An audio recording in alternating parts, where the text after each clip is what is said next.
minorité en Israël. Près de 2 Israéliens sur 3 ont réélu Ariel Sharon et soutiennent sa politique de fermeté. Voilà ce qu'on entend au marché de Jérusalem à propos de ces hommes qui osent dénoncer cette politique. Ils ont le droit de parler. On est dans un pays démocratique. Ils ont le droit de tout dire. Mais vous êtes d'accord? Je ne suis pas d'accord. Qu'est-ce que vous pensez des refusniks, ceux qui refusent de faire leur service militaire dans les territoires? Il ne faut pas aller là-bas. D'abord, je pense qu'il faudrait les attraper et ensuite les punir très sévèrement. Les Juifs, ils n'ont jamais perdu la morale parce qu'ils ont la valeur d'avoir un pays. Le monde entier, il a tout, chacun sa maison. Nous, on n'a pas eu une maison. Mais maintenant, on a une maison. Mais y compris en construisant un mur, monsieur? On est obligé de le construire tout le temps. Ils sont en train de nous tuer. Qu'est-ce que vous voulez qu'on fasse d'autre? On ne peut rien faire d'autre. Il y a des gens qui viennent ici se faire exploser et après il n'y a plus personne, plus de clients pendant un mois.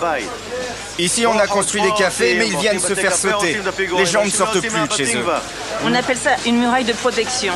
Alors pourquoi vous êtes contre cette muraille de protection? Ça veut dire que vous n'avez pas envie qu'on se protège et que vous êtes satisfait uniquement quand il y a des attentats, quand on... C'est qui vous? Enfin, la France, quoi. Est-ce que vous trouvez que quand on est étranger à Israël, on ne peut pas critiquer Israël? Oui, on a le droit de critiquer. Mais apparemment pas. Mais ça, c'est pas une chose critiquable. On a le droit de se protéger contre les terroristes. Mais couper des familles, comme à Abu Dis, où il y a un mur qui passe au milieu d'un village, par exemple, palestinien, ça vous semble normal? Non, ça passe pas au milieu. Ça passe pas au milieu d'un village. C'est eux qui ont empiété sur nous. C'est tout, mais de toute façon, même là où ils sont, c'est chez nous. Toutes ces réactions peuvent vous paraître excessives, mais elles sont la conséquence directe de la peur des attentats. Et si à Jérusalem, les mots sont durs, eh bien, à Tel Aviv, où nous nous trouvons, on est dans un monde complètement différent. Tel Aviv, l'insouciante, Tel Aviv, la dynamique, qui ressemble davantage à Nice ou à Los Angeles qu'à Jérusalem, pourtant distante de 75 km seulement. C'est aussi cette réalité-là qu'Israël aimerait projeter à l'étranger.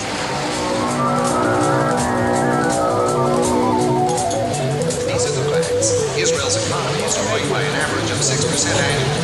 Dynamic business activity has been spurred by privatization of government-owned companies and a sophisticated capital market. It's a story you may not know. The story of Israel, modern, energized, and on the move. Israel with one of the fastest-growing economies in the world, where new ideas are transformed into world-beating business concepts. A state-of-the-art society that's stable and sophisticated. Israel, one of the most attractive investment opportunities on the planet. Cette image dynamique permet à Israël d'attirer, encadré par l'agence juive, de nouveaux migrants. 34 000 en 2002, près de 3 millions depuis la création de l'État en 1948.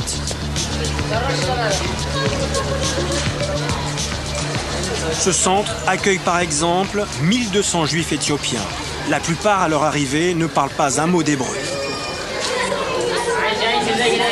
Durant 2 ans, ils sont pris totalement en charge.